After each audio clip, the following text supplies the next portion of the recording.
We've got a really special session lined up for you today. In fact, this guest has been on before in National Sauna Week to talk about a very special place in Jämsä, which I'm sure you'll hear a little bit more about again. However, the story has expanded a little bit now, both in terms of geography and history. And so joining us for today's journey into the European history, a little bit of sauna, I'm very pleased to introduce you to Saija Silen. Saija is the head and heart of Sauna Kylä, Sauna Village in Jämsä, and the chairperson of the Finnish Sauna Culture Association for over a decade. She is an active promoter of traditional Finnish sauna culture, a huge smoke sauna enthusiast, and a sauna history specialist. Right now, Saija is working on building the European Council's cultural route of European sauna culture, the Sauna Route. She works as a cultural heritage specialist and head curator in the Museum of Central Finland in Jyväskylä. So with that, I want to welcome Saija to take us on this journey. Saija, kiitos paljon. Thank you for being here, and we're excited to see what you've got to say today. Kiitos.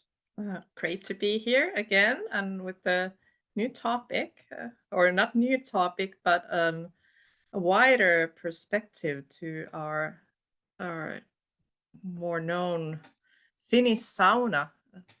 So good evening. My name is Saija Silen. I do come from Jämsä, and it was great to see that there was also people who have a relationship to Jämsä, to Sauna Village, or to the Jämsä district. I come from Sauna Village. This has been my second home for over a decade. It's a place of 25 historical smoke saunas that our volunteers work and repair, restore to bring it back to life in its original form to become a sauna that people can use. So this place is like a living heritage site in the heart of Jämsä, in heart of Finland, but not in heart of Europe because we're kind of in the north. But so every Saturday we open the doors in the summertime for visitors, and we heat all our repaired smoke saunas, and people can experience the sauna as it was 100 years ago, 200 years ago, 300 years ago, or even like it was in Iron Age. So there's no electricity, there's no running water. All the saunas have been repaired in the same way as they were built when they were originally built. We use it like they were used. And that's how we want to show people that sauna culture has been pretty much the same ever since it was born. There's not that much changed. Maybe stoves have changed, or the locations where you built your sauna, but the manner how you have a sauna, how you share the sauna space, how you pass on the culture of sauna has been pretty much the same for hundreds of years. And this is the place to experience it. And this is kind of our regular Saturday in the summertime. There's a saunas behind that we are working on. There's volunteers camping to work here, but then there's also people having a sauna, and these are all smoke saunas. So when I talk about sauna, I tend to talk about smoke saunas because that's for me the real and only sauna because of the Sauna Village. So Sauna Village is in Jämsä, but where is Jämsä? So it's a 45-minute drive from Jyväskylä, 3-hour drive from Helsinki, from airport. Jämsä locates next to the Lake Päijänne. Sauna Village is also next to the Lake Päijänne. So in fact, Sauna Village locates in the most perfect place for village of saunas, because there's the lake, there's forest, there's fields, there's small countryside town, and also some fun too, since we do have amazing quiet nature where we can go and not meet a single soul, but we can also go and meet people because we have a skiing center that the city of Jämsä is really proud of. But city of Jämsä is pretty small. We have under 20,000 people living there. We have a paper mill here, which is the main factor how Jämsä was kind of born 200 years ago, 100 years ago. And we do have some facilities for tourists beside Sauna Village. We have Lake Päijänne, but also the skiing center Himos, a national park called Isojärvi. Then we do have also all kinds of treatments for visitors, especially in Sauna Village. We do have a traditional whisking every now and then. Then we have a place called Moose Park where they have real mooses, which tourists love. And then my favorite in Jämsä is the felt products. Jämsä is known to be a place where we had really skilled craftsmen that made things out of felt, often boots in old days, but later on more wider variety of products. Because of the skiing center, we do have approximately 100,000 visitors in a year in Jämsä. But in Sauna Village, which is funny, we don't promote ourselves. We just exist. We have, I think last year we had like 8,000 visitors. And in Saturdays, we tend to have like 250 people having a sauna in 15 smoke saunas within 4 hours. And they would never want to leave. But going to sauna, so Sauna Village is in Jämsä, Jämsä is in Finland, and Finland we have approximately 3.2 million saunas. We have a population of 5.5 million people, and I kind of think that soon, if the development goes like it has been going, we soon have more saunas than we have people. So who knows what kind of sauna country Finland will eventually be. The most known Finnish word in other languages is sauna, not bastu, which is also a nice word and used in Northern Europe, but sauna is the word that people recognize to describe hot room with the stove that you put water on the rocks and there's löyly coming, the hot steam coming from the stove. So kind of everybody knows, if you say sauna, they know what it is. Finns bathe over 200 million times a year in their saunas. Most Finnish people, like I do, I go to sauna 1 to 3 times per week. Maybe in a winter time just once, but summertimes often 3 times a week. And most common sauna day is still Saturday in Finland. So if you come to Finland, be sure that you're going to be in sauna on Saturday between 6 and 10 o'clock in the evening. That's the most popular time. But going to the topic of the evening, sauna, as we know it, or do we know it? So Finns love sauna. And sauna, we would like to say it's from Finland, but it's not from Finland. In fact, we have this culture around the world that has hot baths, kind of like sauna. That varies a little bit from place to another.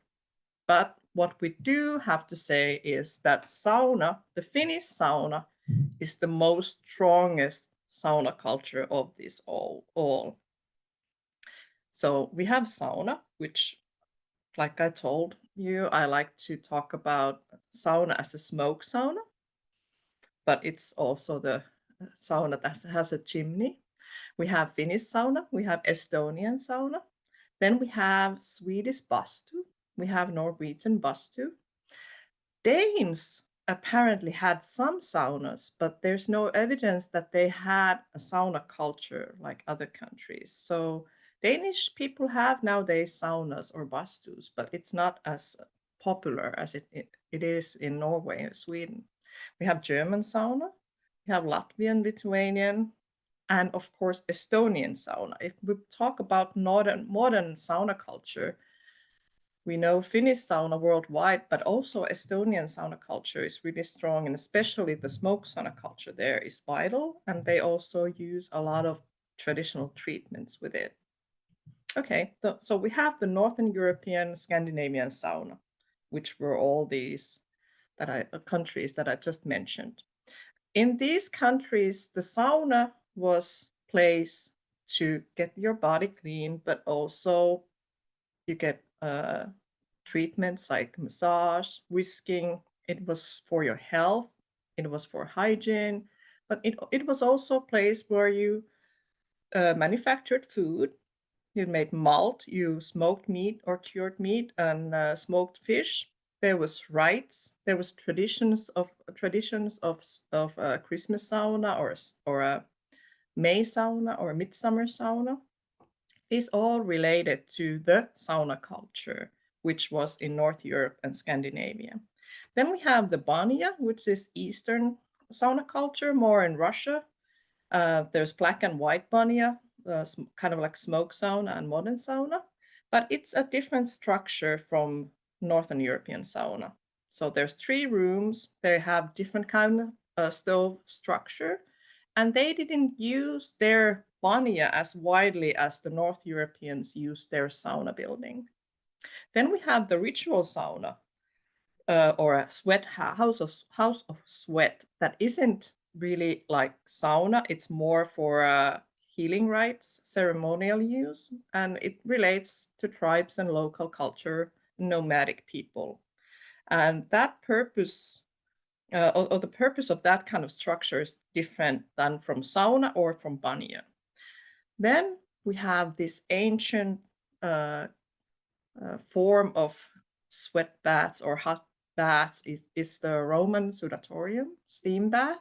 That is another foundation of hot baths in Europe and in world. It had similar features than sauna had. It was for hygiene. It was for cleaning yourself. It was place for social meetings and place to spend time. But the structure and the form how to use that hot room is totally different from sauna. And this kind of a sudatorium history or tradition is more of Southern European phenomenon, or it also relates to the thermal areas of the world. Like in Iceland, they used to have saunas, but then they ran out of wood, and then they had to start using steam as their hot room. So Icelandic became more of the sudatorium culture than the sauna culture. That's how they tell the story. But then there's also the hammam, furo bath, and all kinds of, like, we called it Turkish bath, but it was like Central European version of health baths of steam that was really popular in Switzerland, Austria, Poland, and it got kind of like tourist attraction or a spa attraction for people who traveled in old days. But we have this kind of tree of hot baths. We have Roman sudatoriums, which are really old, but then we also have the sauna. Like we have like hot and humid hot rooms that differ from each other, but kind of form the modern sauna culture as a sauna or a hot bath tree. But in the beginning, if we go back to the sauna side, to the North Europe and Scandinavian sauna culture, which is pretty much the sauna culture of the world, there was the idea of sauna, which was the sweat room, and it was spiritual healing and cleansing purpose. And it was kind of the archaic idea of sauna. So there was hot rocks, and there was also water that you put on the hot rocks to get steam. It was kind of like prelude functions. And this kind of structure and idea could have existed already at Neolithic time, on Stone Age, at least in Northern Europe. And it was strongly related to the nomadic way of living, and it also related to their belief system that they had. It was contacting to the other side, contacting to their ancestors. But there was no knowledge or the meaning of sauna, and there was no sauna culture as we know it. There was so few academic proofs found that we could say when this kind of idea of bath or hot rocks and water existed and how it was used. So there's no timing for it. But it was the place that kind of we created our Nordic heritage through this pre-sauna, and we can still find things in it from songs or folklore or manners or the way we use sauna. So it's kind of the pre-sauna or pre-löyly base before we built a sauna. And this is how I feel, which is the kind of the turning point where sauna culture started. When we had a building that was built to be a sauna with the function as we know sauna functions with. So there was square room with the stove, and there was pile of rocks that located next to the doorway that was heated hot. You put water on the rocks, you sit on the platform. There was the sauna as we know it nowadays. And that probably existed around Iron Age or Viking Age, approximately 800. And after that, our manners or the ways of using sauna hasn't really changed. And in the background, you can see a drawing of Olaus Magnus about sauna space, which is one of the oldest drawings of sauna space. And maybe you can see that there's little, and there's stove, and there's benches, and there's also a whisk.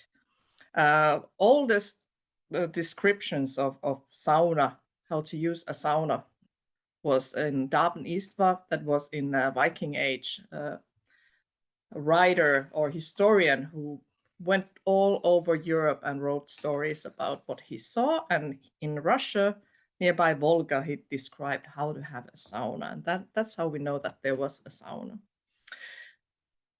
About sauna culture, there's a map here. And if you can see a light pink fuzz in where there's Scandinavia and Russia and also German, that's the area where there was a really vital sauna culture on Viking Age or Iron Age, judging by the historical proofs, archaeological proofs, but also written memoirs, written texts, descriptions, tags, and all kind of archive materials from these areas. So around 800, 1000, this pinkish area had existing sauna culture. And the sauna culture was pretty much how we know our sauna culture is.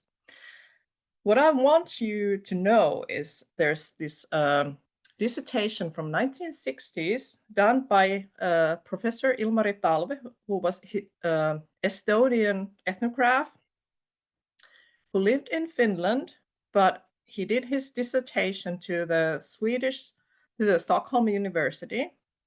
And he showed the connection of drying rooms, or how we in Finnish we call them riihi, and in Swedish it's torkhus.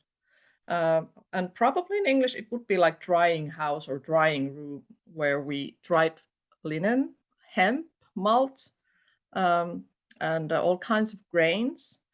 But the drying house or the drying room existed in the same areas as existed sauna. And when I talk about sauna, I mean smoke sauna, because the modern sauna is only 100 years old thing. So when I talk about sauna, I talk about smoke sauna.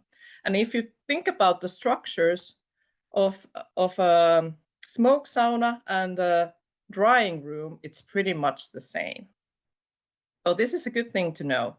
And where there wasn't drying rooms to dry food, in those areas there's often wasn't also saunas. So the kind of the borderline went somewhere between Balkan countries like Bulgaria, Czechoslovakia, Poland. Those countries still had drying houses, but there wasn't, and there was saunas also. And one thing that was interesting also, that like in Poland, there was a sauna culture in old days in those areas that spoke German. But if you went to other districts that didn't speak German, they didn't have a sauna culture there. So I think Germans were also a really important cultural effect on sauna culture in old days. But I want to show you a few structures about like old saunas or sauna prototypes. This is kind of between the nomadic sweat lodge or the idea of sauna, and before we kind of came to the point where we had existing sauna structure that we used, like we use sauna nowadays. So there was a tent-like structure that nomadic people used, and it was more of that kind of a fireplace in the middle of the structure, in the middle of the tent. So it was a round space, but it wasn't a sauna stove, and the building wasn't meant to stay there forever, kind of. There was a hole in the ground where there were rocks, and often it was covered with moss or something, because if you put water on the hot rocks that were inside the ground, it would kind of bring the ashes to the air and it would poison the air. So there was ways of using it without getting ashes, but it wasn't really a sauna. But then there was the dirt pit sauna, or dirt pit structure, that was built on a hillside and supported with the wood, logs or trunks, branches, whatever you can find it, and covered with peat and moss, maybe just dirt. And then there was also in the corner, you can see kind of square structure, which is totally made out of rocks and moss or peat. So it didn't have as much wood or ground around it as the other structures. But these are kind of the preforms, prototypes, before there was the sauna that I see as a part of, or the beginning of our sauna culture. And this was all over Northern Europe. It was a smoke sauna, once heated space, and it was established by Iron Age. And that's proved by archaeologists. And like I said, sauna and drying room were Northern European phenomenon, and it related to Scandinavia, Baltic countries, and German-speaking areas in Europe. And that was the place where we used to have a Nordic sauna culture. Sauna was a dwelt structure made out of wood. The stove located not in the middle of the structure like in earlier versions, but it located next to the wall, often close to the door. It could be built in different ways, and there was variety by how it was built in different areas. And also the form of the building changed from time to time, or cultural areas to another. It existed around 1,000 years ago already. So sauna structures, especially the stove, varied a little bit, but it was based on cold masonry technique. That was also, it was using kind of an art structure that created the firebox that you put the firewood in. But when you built the stove as a cold masonry technique, you called it a weaving a stove. And it tells that you kind of had to build it in a round way. So this kind of sauna culture was part of Nordic European culture, Scandinavian culture in the cold areas from 800 to early 18th century, when it was the time of change in Northern Europe. Some Scandinavians say that Vikings spread sauna around other districts, but I think it was more of a common thing in Northern European countries. Even who knows if there was a structure in USA by Vikings that you can later on recognize as a sauna. But as you can see, the sauna space didn't change much. There's a picture of an 18th century Italian Giuseppe Acerbi, who did the description of a sauna. And then there's early 20th century picture of Helsinki sauna. It was, both of them were smoke saunas. And saunas wasn't a privilege, so it was all man's right in Northern Europe, not just in Finland. They related to the agricultural agriculture, and it was often in the countryside farms that they had their own saunas, but they also shared their saunas. That was called kind of the village saunas, though. So the farms could shift their chores, who heated the sauna which Saturday. So if I heated it this Saturday, you will heat it next Saturday, and the whole village came and have a sauna there. And it was a common thing in Northern Europe, not just in Finland. There was public saunas also in cities. Finland didn't have much of a cities in 17th century or even in 18th century. But in Europe, in Northern Europe, there was saunas in castles and monasteries. And from 16th century on, there was also public saunas in cities. Like public sauna called the Big Sauna in Stockholm already existed in 1490s. The most common sauna day was Saturday. It didn't relate to the pagan or Christian calendar, but it was kind of the end of the week before the resting day.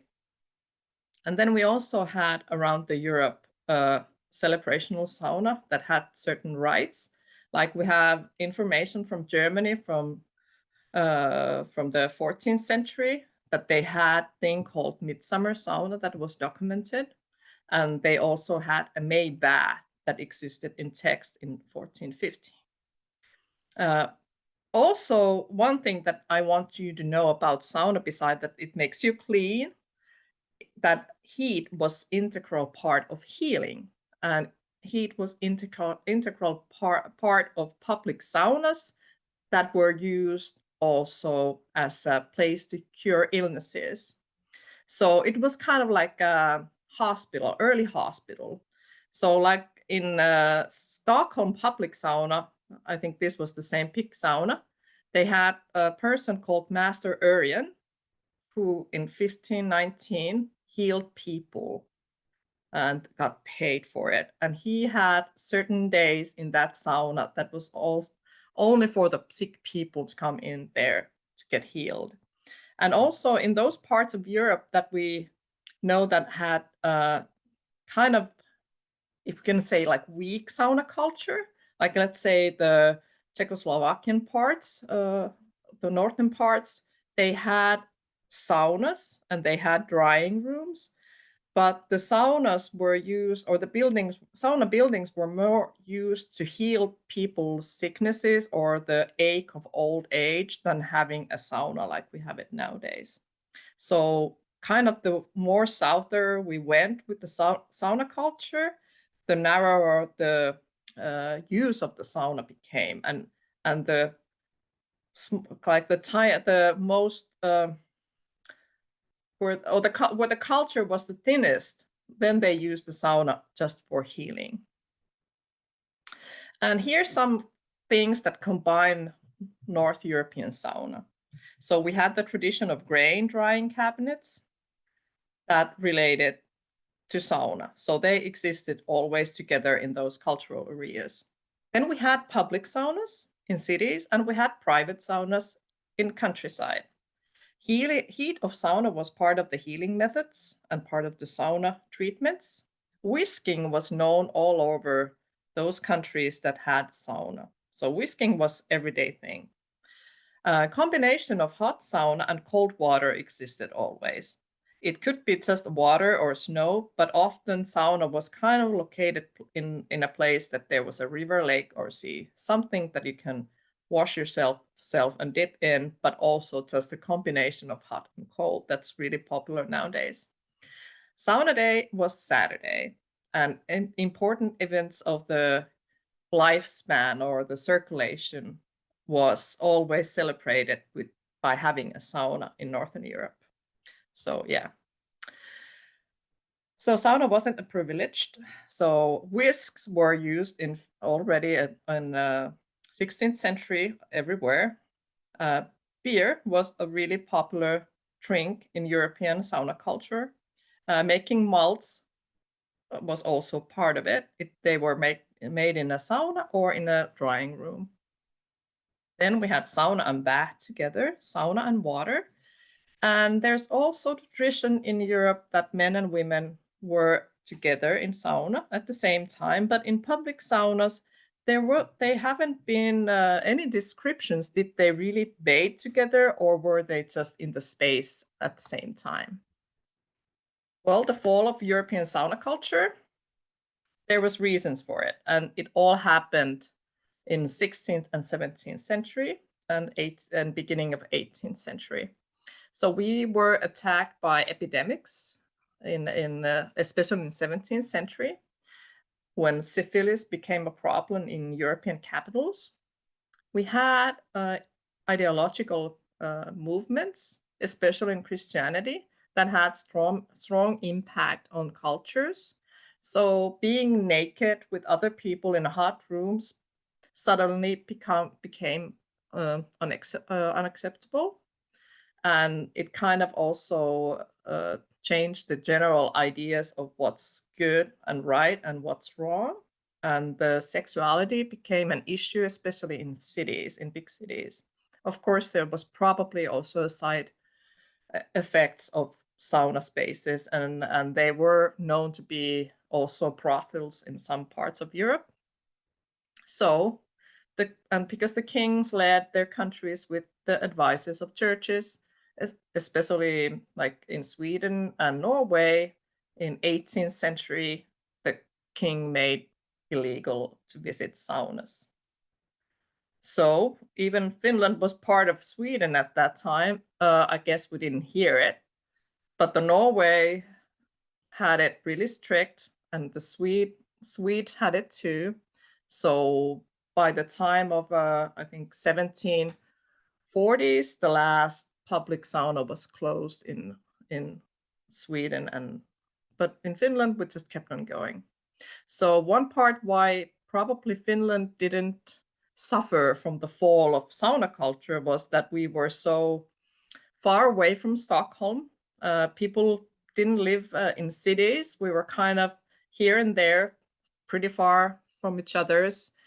We might have had more of the pagan ideas in our daily lives than churches' high culture.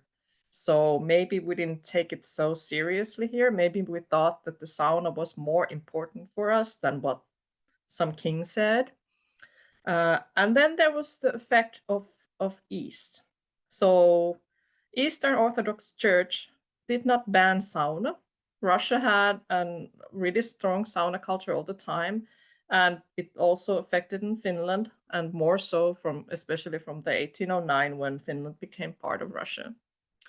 So I think kind of the effect of East kept Finland as a place for sauna to evolve and have an evolution in peace and keep, and being as a vital part of the culture, because the East came in, and also that we were probably just stubborn or didn't hear what the king said. But altogether, it was probably the Age of Enlightenment that was turning point of the Nordic sauna culture. So it changed society. There was also the modernization and development of towns and cities. We didn't believe in the same stuff that we used to believe. There was science, not tradition. And one thing that also affected was the big fires that we have in big cities ever since the 16th, 17th century. So the laws were fire preventing laws were written all over Europe that said that building a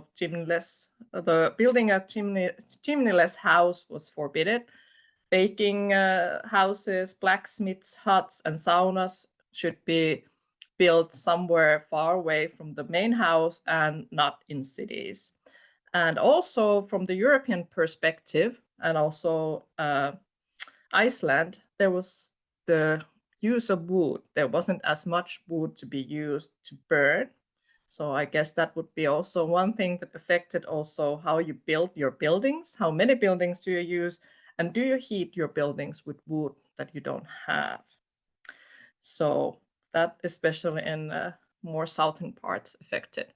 But here's also the effect of, I want to show you this because Estonia was also in the sphere, kind of the mental sphere of East, and sauna culture was strong there. And this is map from Soviet time, 1967, and it shows the location of public saunas in Estonia. So no wonder that Estonia, besides Finland, is really strong sauna culture country. So these dots show the existing saunas that they had in 1967, and the white ones were the saunas that they were planning to build as a part of the Soviet culture. And there was men and women turns or days in public saunas. And I think some of the saunas are still existing there. But I think the more saunas you have, the stronger the sauna culture survives, even if unless somebody bans your sauna. A few words, why do we need still the sauna culture as part of our life?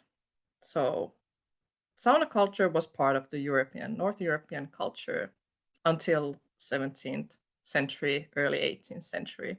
And then it faded away in other countries. But Finland, northern parts of Sweden and Norway had their sauna culture. And then we had the Baltic countries that had their sauna culture as part of the Soviet Union's ideology and goodwill for saunas. But other countries, Germany, Norway, Sweden, and some other countries kind of forgot their sauna culture because it was banned. You couldn't do it. So of course you forget something that you can't do. But the thing is, it's getting back to our daily European life in other countries too. And we have thought a lot about why it's so important to have sauna culture as a global thing. Why do we need sauna culture?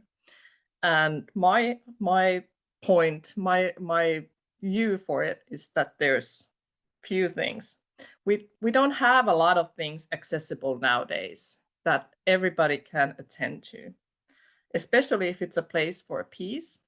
There's always been a political negotiations. It's been a place where Finnish soldiers went during the Second World War to find their peace and have kind of the feeling that they were close to home. When Ukrainian refugees came to Finland a few years ago, almost all the public saunas said that Ukrainian refugees can come to sauna for free. And it still applies most of the public saunas here, like in Sauna Village. All Ukrainian refugees can come free of charge to Sauna Village and have a sauna, just as a sign of solidarity. That's the place to find your peace in a place where there's no peace in the world. It's also a place for equality. We are all the same when we don't have clothes on, we don't have makeup, and especially in smoke sauna where you can even see who's sitting next to you, only kind of a shadow. So when you leave your clothes to the changing room, you kind of just leave your signs of how wealthy you are, what's your mindset of clothing, or what's your professional nationality. There's a lot of things that you leave in the dressing room when you leave your clothes. And when you enter sauna, we are all the same. We're just human. It doesn't have anything else to do with us except we're there sharing the space as a people. Everyone should have also the possibility to visit a sauna without an enormous amount of money or having to be a part of some limited group of privileged lifestyle. And that's why we need public saunas or saunas in swimming halls, places where you don't need that much money to experience the heat and share the space, share the social environment of sauna, and share the tradition of having a sauna with other people. It's also a place to pass cultural traditions, because the way of having sauna has been pretty much the same from hundreds of years. So when we sit in the sauna with our kids, we teach them, you have to ask if it's okay that you pour more water on the stove, and we teach them don't shout or don't fart or don't make a mess there. We share our morals and values there, and also we pass on the historical background of our culture, of sauna culture. And it's also, teaching how you should meet other people in shared space. And in Finland, we say act in sauna like you were in a church. So I think that's a good way of considering sauna space as a place to respect other people. It's also nowadays about accepting your body and respecting the body of other people. So it's kind of the body peace thing, we are all the same, and there shouldn't be any sexual harassment or that kind of things inside the sauna, because it should be the safe space for everybody. It's like non-gender place, no matter what the body that we live in is, but we should respect it as a neutral thing. And that's what sauna is also about. But the modern European sauna culture, the Finnish sauna is the most known sauna culture. It's the most vital form of Northern European sauna culture that partly disappeared, but now is coming back. But Finland, it always had. Finland has the sauna, like we have the Finnish word sauna. So that kind of just shows how strong culture it is, how big thing it is to have a sauna in Finland, having to grow up with it since, from generation to generations. And we haven't kept it in vacuum. It has developed with the culture, with the society. It has changed, and it's okay to change. The most important thing is that we have the culture that's vital. Then there's the Estonian sauna culture, which I think is also the vital form of Northern sauna culture, but it has more closer relationship to the sauna in East, to the Banya, that we can see differences between the Estonian and Finnish sauna culture. Latvia and Lithuania, they have, nowadays, we can see that they have a really strong emphasis on healing, like whisking, essential oils. They have also kind of the Banya culture stronger than the sauna culture. Then we have the modern German sauna culture, the sauna master and Aufguss, which is more of a really modern thing, and it's more of a show time. But they have made it so strong that other countries has adopted their sauna Aufguss as part of their sauna culture, which is great. Modern Norwegian sauna culture seems to be right now about floating saunas and social public spaces that sauna creates. It's really a social thing and kind of in middle of the heart of the city and going there with friends. But the floating saunas as a structure is really interesting phenomenon. Then we have the modern European sauna culture that I think is a lot about hot and cold, which we embrace as a health thing, but it's also kind of a mental and bodily thing. Sauna and winter swimming is all over the world right now, but especially in Europe. So that's modern European sauna culture. And about the Sauna Route, which I'm kind of doing right now. So first we got Sauna Village to Jämsä as a part of the intangible cultural heritage of Finland, the smoke sauna village, where you can feel how you had sauna 300 years ago, where you can experience all the ways of heating smokes and all that. Okay, we got it through. And then we got the idea that, okay, this is a great thing. Sauna is an amazing thing, and we want to share our sauna village with others, but we want to also experience the sauna culture of other people and other countries. And then from Jämsä, we decided that we should make this Sauna Route, which would be the celebration of European sauna culture, modern sauna culture, traditional sauna culture, in the means of European Union's or European Council's ideas. So the general idea of cultural routes in Europe is to demonstrate by means of journey through space and time how the heritage of different countries and cultures of Europe contributes to a shared and living cultural heritage. That's the idea of cultural routes. And nobody earlier had thought about, or at least started to do anything about, to the fact that we have this sauna culture in Europe. I think every single country in Europe has some kind of sauna that's accessible to public. So why wouldn't we be able to visit them to see what kind of sauna culture our neighbors have, our neighboring countries have, what are the differences, and what kind of sauna culture is the closest to our favorite sauna culture. If we don't know what there's on the other side, we can't appreciate what we have in here. So it was more of just sharing the knowledge of sauna culture, being able to experience the sauna culture in different countries to gain understanding understanding about the sauna culture that we have in Europe, and in fact we have in the world. So Sauna Route was created. We wanted to have sauna accessible to everyone and show that there is not just one right way to have a sauna, because sauna is always personal experience.